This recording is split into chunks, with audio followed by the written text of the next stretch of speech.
የቦልቲሞር ኢየሱስ ቤተክርስቲያን ነው ያለነው። ስለዚህ ይሄ እንግዲህ እንደምታዩት ቤተክርስቲያኑ እጅግ በጣም ግዙፍ ነው። በጣም ትልቅ ግቢ ነው ያለው። ስንገባም ጫማችንን እናወልቃለን፣ የተቀደሰ ቦታ ስለሆነ። ስሰግድ የምሰግደው እሰግድ ለአብ ወወልድ ወመንፈስ ቅዱስ አሃተ ስግደተ ብዬ ነው። አንድ ጊዜ ሰገድኩ ማለት ሰው ባገኘው ነገር ሁሉ መስገድ የለበትም። ምንም አይደለም፣ ግን ስርዓት ስለሆነ የታቦት ማክበሪያ ነው። የታቦት የሚቀመጥበት ነው። በቅዳሴ ሰዓት ደግሞ ስጋው ደግሞ ተቀምጦበት የሚከብርበት ማለት ነው። በስመ አብ ወወልድ ወመንፈስ ቅዱስ አሐዱ አምላክ አሜን። የልዑል እግዚአብሔር ቤተሰቦች እንደምን ከረማችሁ? እንደምን ሰነበታችሁ? እንደምን አደራችሁ? ባለፈው በተቀጣጠርነው መሰረት ዛሬ ስርዓተ ቤተክርስቲያን እናሳያለን ማለት ነው። እንደ አጋጣሚ በጣም እድለኞች ነን። በዚህ በአሜሪካን ሀገር ሜሪላንድ ስቴት የቦልቲሞር ኢየሱስ ቤተክርስቲያን ነው ያለነው። ስለዚህ ይሄ እንግዲህ እንደምታዩት ቤተክርስቲያኑ እጅግ በጣም ግዙፍ ነው። በጣም ትልቅ ግቢ ነው ያለው እና ይሄ እንግዲህ የኢትዮጵያ ኦርቶዶክስ ተዋሕዶ ቤተክርስቲያን በመጠኑ ስርዓቱን ያሳያል። ባለፈው እንደተነጋገርነው የቤተክርስቲያኗን ቀጥታ ባህል ወይም ደግሞ ትራዲሽን ላያሳየን ይችላል። ይሁን እንጂ ቤተክርስቲያን እንዴት መግባት አለብን፣ እንዴት መስገድ አለብን የሚለውን እሱን እንመለከታለን ማለት ነው። ባለፈው እንደነገርኳችሁ ወደ ቤተክርስቲያን በሚገባበት ጊዜ ለቤተክርስቲያን አምሃ እናቀርባለን፣ እጅ መንሻ እናቀርባለን። ለቤተክርስቲያን ይሰገዳል ማለት ነው። የአምልኮት ቦታችን እንደመሆኑ ለራሷ ቤተክርስቲያኗ የተቀደሰች በመሆኗ ቤተክርስቲያን በሚሰራበትና በሚጠናቀቅበት ጊዜ በሊቀ ጳጳሱ በቅባ ሜሮን ይከብራል። ይህም ማለት የመንፈስ ቅዱስ ማደሪያ እንዲሆን ይደረጋል ማለት ነው። በኦሪት ዘጸአት ምዕራፍ 25 ላይ እንደተመለከትነው ሙሴን እግዚአብሔር ከልዩ ልዩ እጽዋት የተቀመመ የሽቱ ዘይት እንዲያዘጋጅ በዚያም ንዋየ ቅድሳቱ በሙሉ እንዲቀባ በተለይም ደግሞ የመገናኛውን ድንኳን እንዲቀባው እና በዚህም የተነሳ ቅዱስ እንዲሆን ቅድስተ ቅዱሳን ይሆናል። ቅድስተ ቅዱሳን ከተከበረ የተከበረ ይሆናል፣ የተለየ ይሆናል፣ የመንፈስ ቅዱስ ማደሪያ ይሆናል። ይህን የሚነካ ሁሉ ደግሞ የተቀደሰ ይሆናል ይላል ማለት ነው። ስንገባም ጫማችንን እናወልቃለን፣ የተቀደሰ ቦታ ስለሆነ ማለት ነው። እስከዚያ ድረስ ግን በነጫማው ሰው ገብቶ ሊያገለግል ይችላል። ስለዚህ ይህንን ነው የምናየው። ስለዚህ እነዚህን መቃኖች ተሳልመን እንገባለን ማለት ነው። ከዚህ አካባቢ ላይ ስንደርስ ሁሉ ጫማችንን አውልቀን እንገባለን። ምክንያቱም ይሄ የተቀደሰ ስለሆነ ማለት ነው። እንደምታዩት እንግዲህ በጣም የታደልና ስለዚህ እነዚህን ተሳልመን ነው የምንገባው። ይህንን የሚነካ ቅዱስ ይሆናል ነው የሚለው፣ ቅዱስ ይሆናል። ስለዚህ እነዚህ በሙሉ የተቀደሱ ስለሆኑ ተሳልመን እንገባለን። እንደነገርኳቸው ይሄ ቤተክርስቲያን አሁን እየተሰሩ ያሉትን ዘመናዊ ቤተክርስቲያኖች ነው የሚመስለው። ስለዚህ ይሄ መካከለኛው መግቢያ ነው። በዚያ በኩል አንድ መግቢያ አለ፣ በዚያ በኩል ሌላ መግቢያ አለ። ጥንታዊ የቤተክርስቲያኗ ባህል መሰረት የሰሜን መግቢያ ወንዶች መግቢያ ነው፣ የደቡብ መግቢያ የሴቶች መግቢያ ነው። መካከለኛው ግን ብዙ ጊዜ ዝግ የሆነና በበዓላት ጊዜ ታቦት የሚወጣበትና የሚገባበት ምዕመናንም ካህናትንም ጨምሮ ማለት ነው። በሰርክ ጊዜ ደግሞ የአውደ ምሕረት ወይም ደግሞ ለትምህርት ጉባኤ የሚደረግበት በር ነው ማለት ነው። ከዚያ ውጭ ግን አሁን ሁልጊዜም ስለሚከፈት ወንዶችም ሴቶችም ሊገቡበት የሚችሉት በር ነው። አሁን የምንገባው ወንዶችም ሴቶችም በሚገቡበት በር በኩል ማለት ነው። በምስራቅ በኩል ደግሞ የካህናት መግቢያ አለ፣ ካህናት ብቻ የሚገቡበት በር አለ ማለት ነው። በተደጋጋሚ እንደተናገሩት ወደ ቤተክርስቲያን በሚገባበት ጊዜ ሰላም ለኪ ቅድስት ቤተክርስቲያን አምሳለ ኢየሩሳሌም፣ የሰማያዊቷ ኢየሩሳሌም አምሳለ የሆንሽ ቤተክርስቲያን ሆይ ሰላም ልሻለሁ ብለን ነው የምንገባው ማለት ነው። የሰማያዊቷ ኢየሩሳሌም አምሳል ወይም ምሳሌ የሆንሽ ይቺ ቤተክርስቲያን እንግዲህ የሰማያዊቷ ኢየሩሳሌም ምሳሌ ናት ማለት ነው። በኋላ የምንወርሳት አምላካችን በቸርነቱ የሚያወርሰን የክርስቲያኖች መኖሪያ የምትሆነው ሰማያዊቷ ኢየሩሳሌም ምሳሌዋ ይቺ ቤተክርስቲያን ናት ማለት ነው። በዚች ቦታ ላይ የምናደርገው እንቅስቃሴ የምናደርገው የአምልኮት ስርዓት ሁሉ ኋለኛው ለመንግስተ ሰማያት የሚያበቃንና ስለዚህ የሰማያዊቷ ኢየሩሳሌም አምሳሌ የሆነች ቤተክርስቲያን ሰላም እልሻለሁ ብለን ሰላምታ ሰጥተን ለእሷ ሰግደን ነው የምንገባው ማለት ነው። ከውጭ እንደዚህ ተብሎ ነው የሚገባው። ይኸው እሳለማለሁ፣ ይህን የነካ ሁሉ ቅዱስ ይሆናል የሚለው። ስለዚህ እዚህ የጫማ ማስቀመጫ ፌስታዎች ብዙ ጊዜ ይቀመጣሉ። ከነሱ ውስጥ ጫማዬን አድርጋለሁ። ጫማዬን አድርጌ የሆነ ቦታ ላይ አስቀምጣለሁ በጥንቃቄ። የፈለጉ ምዕመናን ይዘው ገብተው በአካባቢያቸው ማስቀመጥ ይችላሉ ማለት ነው። ዋናው ግን በኢትዮጵያ ኦርቶዶክስ ተዋሕዶ ቤተክርስቲያን ስርዓት መሰረት ጫማ አድርጎ አይገባም። አንተ የቆምክባት ስፍራ የተቀደሰች ናትና ጫማህን ከእግርህ አውጣ ተብሎ ለሙሴ በኦሪት ዘጸአት ላይ እንደተነገረው እንዲሁም በመጽሐፈ ኢያሱ በኢያሱም እንደተነገረው ማለት የቆምክበት ስፍራ እግዚአብሔር የተገለጠበት ስፍራ የተቀደሰ ስለሆነ ይሄ ቦታ የአምልኮት ቦታ ነው። ይሄ ቦታ ታቦት ያለበት ቦታ ነው። ይሄ ቦታ ለእግዚአብሔር የሚሰገድበት ከእግዚአብሔር ጋር የምንገናኝበት ስጋው ደግሞ የምንቀበልበት ቦታ ስለሆነ የከበረ ቦታ ነውና በጫማችን ልንገባ አይገባም ማለት ነው። ይሄ ውጫዊ ነው። ውስጣዊ ሆነው ደግሞ በልባችን ጥላቻን፣ ቂምን ይዘን ይህንን ይዘን መግባት አይገባንም ለማለት ነው። ስለዚህ ልክ እንደተገባ የመጀመሪያው ቅኔ ማህሌት የሚባለው ነው በቤተክርስቲያኗ ትውፊት መሰረት። አሁን ያንን የሚያሳይ አይደለም። ለማንኛውም ግን አሁን ለኛ ለስግደትና ለአምልኮት ግን ይመቸናል። እንደገባን መጀመሪያ ማድረግ የሚገባን ምንድን መስገድ ነው። ለእግዚአብሔር እንሰግዳለን። የቆሙት ፊት ለፊት ነው ይታያችኋል። ለምሳሌ ፊት ለፊት ያለው የቅድስት ሥላሴ ስዕል ያለበት ነው። ውስጡ ታቦተ ሕጉ ያለበት ነው። ስለዚህ በሱ ፊት ለፊት ላይ ሆኜ እሰግዳለሁ ማለት ነው። ስሰግድ የምሰግደው እሰግድ ለአብ ወወልድ ወመንፈስ ቅዱስ አሃተ ስግደተ ብዬ ነው።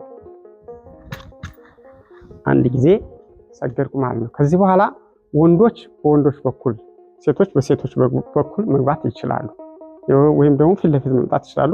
ወንበሮች አሉ፣ በወንበሮቻቸው በአካባቢያቸው መቆም ይችላሉ። አሁን እኛ ፊት ለፊት እንሄድና ከፊት ለፊት ደግሞ የሚሰገደውን ስግደት አሳያለሁ ማለት ነው። ተመልከቱ። አሁን ሙሉ ብናየው ባለፈው እንደተናገርነው ይሄ ዘመናዊ ቤተክርስቲያኖች በሙሉ ልቅ ናቸው። ምንም የተከፋፈለ ሶስቱን ክፍል አያሳየንም። አንድ ሙሉ ነው አሁን ይሄ የሚታየው። ይሄ እንግዲህ ብዙ ሰው ለመያዝ ለትምህርትም ለአምልኮትም እንዲመች ተደርጎ በዘመናዊ መልክ የተሰሩ ቤተክርስቲያኖች ስለሆኑ ነው። በጥንቱ ጊዜ ቢሆን ኖሮ ግን ቢያንስ በመጋረጃ የተከፈለ ነበር የሚሆነው ማለት ነው። እና ያ ከወደ ውጭ ያለው ቅኔ ማህሌት ይባላል። ቀጥሎ ያለው ይሄ ቅድስት ነው የሚባለው። ቅድስት የሚባለው ይሄ ነው። ቅድስት ማለት ድርገት የሚወረድበት ስጋው ደግሞ የምንቀበልበት ቦታ ነው ይሄ ቦታ። እዚህ ቦታ ላይ አሁን ግን ቅኔ ማህሌት የሚቆመው ዝማሬው የሚደረገው እዚህ ቦታ ላይ አንድ ላይ ሆኗል ማለት ነው። ስለዚህ እዚህ ቦታ ላይ ሆነን ሁለተኛውንና ሶስተኛውን ስግደት እንሰግዳለን ማለት ነው። የመጨረሻውን ስግደት የምንሰግደው እዚህ ቦታ ላይ ሆነን ነው። የምንሰግደው ተመሳሳይ ነው። እሰግድ ለአብ ወወልድ ወመንፈስ ቅዱስ አሃተ ስግደተ፣ አንድ አምላክ ለሚሆን ለአብ ለወልድ ለመንፈስ ቅዱስ አንዲት ስግደት እሰግዳለሁ እያል በታቦተ ሕጉ ፊት በሥላሴ ስዕል ፊት ሆነን እንሰግዳለን ማለት ነው። እንደን ነው የምንሰግደው። ከዚያ በኋላ ቀጥሎ ያለው ደግሞ እሰግድ ለእግዝእትነ ማርያም ድንግል ወላዲተ አምላክ፣ አምላክን ለወለደች ለእመቤታችን ለድንግል ማርያም እሰግዳለሁ ብለን አንድ ጊዜ እንሰግዳለን። እሰግድ ለመስቀለ እግዚእነ ኢየሱስ ክርስቶስ ዘተቀደሰ በደሙ ክቡር፣ በደሙ ለተቀደሰ ለኢየሱስ ክርስቶስ መስቀል እንሰግዳለሁ እንላለን። ለእነዚህ ለሁለቱም መስገድ ስለሚገባ ማለት ነው። በእርግጥ ነው መጀመሪያ የሰገድነው ለአብ ለወልድ መንፈስ ቅዱስ አሃተ ስግደተ እያልን የምንሰግደው ስግደት ፍጹም የአምልኮት ስግደት ነው። ለእመቤታችንና ለመስቀል ደግሞ የአክብሮት ወይም የጸጋ ስግደት እንሰግዳለን ማለት ነው። ይህን ከሰገድን በኋላ እዚህ አካባቢ ላይ እንደምታዩት የካህናት የአባቶቻችን መቆሚያዎች ናቸው። ስለዚህ አንድ ሰው ሊቀ ጳጳሱ ካለው ወደ ሊቀ ጳጳሱ፣ የቤተክርስቲያኑ አስተዳዳሪ ካለው ወደ ቤተክርስቲያኑ አስተዳዳሪ፣ ካልሆነ ግን ብዙ ጊዜ ግን ወደ ንስሐ አባቱ ሄዶ ቡራኬ ተቀብሎ ተሳልሞ ተመልሶ ቦታው ላይ የራሱ ቦታ ሊኖረው ይችላል። ሁልጊዜ የሚቆምበት እግዚአብሔር ቢፈልገው የሚያገኝበት ንስሐ አባቱ እሱን አይቶ የማያጣበት ቦታ የራሱ ቦታ ቢኖረው ብዙ ጊዜ የተመረጠ ይሆናል ማለት ነው። ሁልጊዜ በቃ በፍቅር የምንጠብቀው ቦታችን አንድ አካባቢ ላይ ቆመ ብናስቀድስ የተገባ ይሆናል። ሰው ባገኘው ነገር ሁሉ መስገድ የለበትም።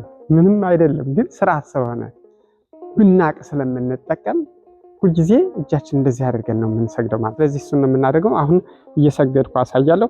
እሰግድ ለአብ ወወልድ ወመንፈስ ቅዱስ አሃተ ስግደት እያልን እያማተም ስናማተም እንግዲህ ሌላ ጊዜ ደግሞ በጸሎት ጊዜ እናሳያለን። ጣቶቻችን እንዴት እንደምናደርግ መስቀል ምልክት ነው የምንሰራው። ስለዚህ እንደሱ እያልን እንሰግዳለን። እሰግድ ለአብ ወወልድ ወመንፈስ ቅዱስ አሃተ ስግደተ፣ እሰግድ ለአብ ወወልድ ወመንፈስ ቅዱስ አሃተ ስግደተ፣ እሰግድ ለእግዝእትነ ማርያም ድንግል ወላዲተ አምላክ፣ እሰግድ ለመስቀለ እግዚእነ ኢየሱስ ክርስቶስ ዘተቀደሰ በደሙ ክቡር። ምናልባት አሁን እዚህ ቤተክርስቲያን ተጨማሪ ታቦት አለ። የአባ ገብረ መንፈስ ቅዱስ ነው ያለው። ስለዚህ ለእሳቸውም አንድ ስግደት መስገድ ይገባኛል። ቅድም እንዳልሁት የጸጋ የአክብሮት ስግደት ነው። እሰግድ ለገብረ መንፈስ ቅዱስ ጻድቁ አባት፣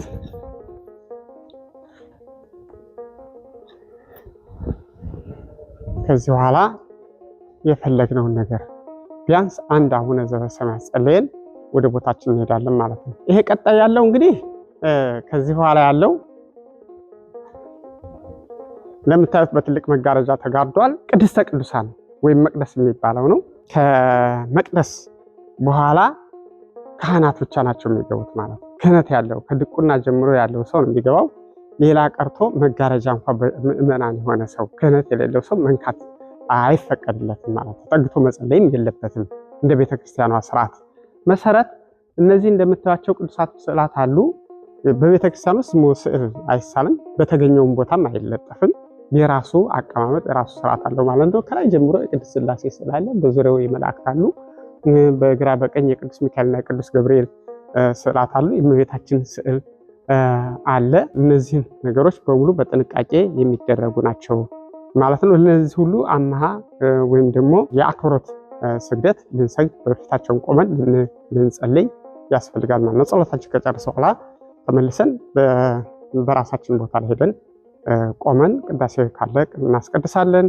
የግልም የማህበርም ጸሎት ይጸለያል ማለት ነው። የግል ጸሎት በግላችን ቅዱሳት መጻሕፍት ይዘን የጸሎት መጻሕፍት ይዘን ልንጸልይ እንችላለን። በቃላችን በህሊናችን ልንጸልይ እንችላለን። በቤተክርስቲያን ውስጥ ከገባን በኋላ የቤተክርስቲያን ያሉትን ስርዓቶች ደግሞ እንደገና በሰፊው የምንነጋገርበት ነው የሚሆነው። ለጊዜው ግን ቤተክርስቲያን የገባ ሰው በጣም ጸጥታ፣ በህሊና የመመሰጥ ነገር ነው መኖር ያለበት።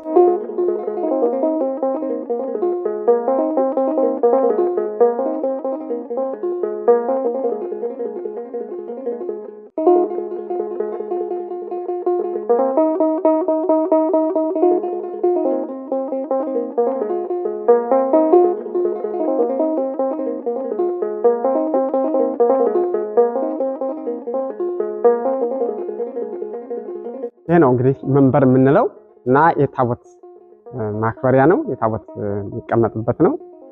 በቅዳሴ ሰዓት ደግሞ ስጋው ደግሞ ተቀምጦበት የሚከብርበት ማለት ነው።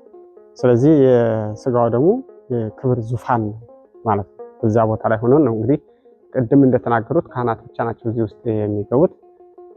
እነሱ ነው ቅዳሴውን እኛ ፊት ለፊት ታቦቱን እያየን ታቦተ ሕጉን እያየን መንበሩን እያየን እንጸልያለን፣ እንማጸናለን ማለት ነው። ስለዚህ እቺ ውስጧ ናት መቅደስ ወይም ቅድስተ ቅዱሳን የምትባለው። ቤተክርስቲያን ውስጥ ለማስጌጥ አይደለም ቅዱሳት ስዕላት የሚሳሉት። ቅዱሳት ስዕላት የአምልኮታችን መግለጫዎች ናቸው። ከእግዚአብሔር ጋር የምንገናኝባቸው፣ ከቅዱሳኑ ጋር ቅዱሳኑን እያሰብን የምንማጸንባቸው፣ በአማላጅነታቸው በተሰጣቸው ቃል ኪዳን የምንማጸንባቸው ናቸው። እንደምታዩት በዙሪያው ቅዱሳት ስዕላት የተሳለ ነው። ጥንታዊቷን የቤተክርስቲያኗን ትውፊት በጠበቀ ሁኔታ የተሳሉ ስዕሎች ናቸው ቤተክርስቲያን ውስጥ ያሉት። በአጠቃላይ ግን ቅዱሳት ስዕላት አገልግሎታቸው ምንድነው፣ ምን ይደረጋል በፊታቸው ምናምን የሚሉትን ነገሮች ትምህርታችን ስንቀጥል አብረን የምናነሳቸው ነው የሚሆነው። አብሮ የሚነሳው ነገር በቤተክርስቲያን ውስጥ መብራት ነው። በቤተክርስቲያን ውስጥ መብራት እጅግ በጣም ደምቆ ይበራል። ፍሎረሰንት ጀምሮ ሌሎች ደግሞ ጧፍና ሻማ ይበራል ማለት ነው። ጧፍና ሻማ የምናበራበት ምክንያት ብርሃን የሆነችውን መንግስተ ሰማያትን ተስፋ ስለምናደርግ ነው። ስለዚህ እነዚህ የሚበሩ ነው የሚሆኑት። ምዕመናን ሁሉም ሻማ ይዘው ይመጣሉ የቻለ ሁሉ። አለበለዚያም በቤተክርስቲያን ውስጥ ስለሚኖር ምን ጊዜም የሻማ ማብሪያ ቦታዎች አሉ። እዛ ላይ ተደርገው ሻማዎች ይበራሉ ማለት ነው። እዚህ የሻማ ማስቀመጫ አለ ማለት ነው። እንደምታዩት እነዚህን እናወጣለን እንደፈለግን ማለት እንደ ስለታችን ገዝተው የሚያመጡ ሰዎች ይኖራሉ። እዚሁም ቤተክርስቲያን ስለምትሸጠው አንድ ሻማ ገዝቶ $1 ምናምን እዚህ ማስገባት ይቻላል ማለት ነው። እና ያችን ካደረግን በኋላ ከዚህ ላይ ለኩሰን አስቀምጠን እንሄዳለን። በስነ ስርዓት የተዘጋጀ ነው። ይህንን ለዚህ አሸዋ ተሞልቶ ቤተክርስቲያን ውስጥ ኢትዮጵያ ውስጥ ብዙ ጊዜ በውጭም በውስጥም ግድግዳዎች ላይ ሻማዎች ያበራሉ ሰዎች። ግን የቤተክርስቲያኑን ግድግዳ ቀላጥ ስለሆነ ሻማ ሊያበላሽ ይችላል። እንደዚያ ከሚደረግ ተብሎ ነው እንደዚህ በአሸዋ የተዘጋጀው ማለት ነው። በተጨማሪ ምናልባት ቢረሳ እንኳን የእሳት አደጋ ምናምን አይፈጥርም ማለት ነው። እዚሁ ጠፍቶ ይቀራል፣ ችግር የለውም።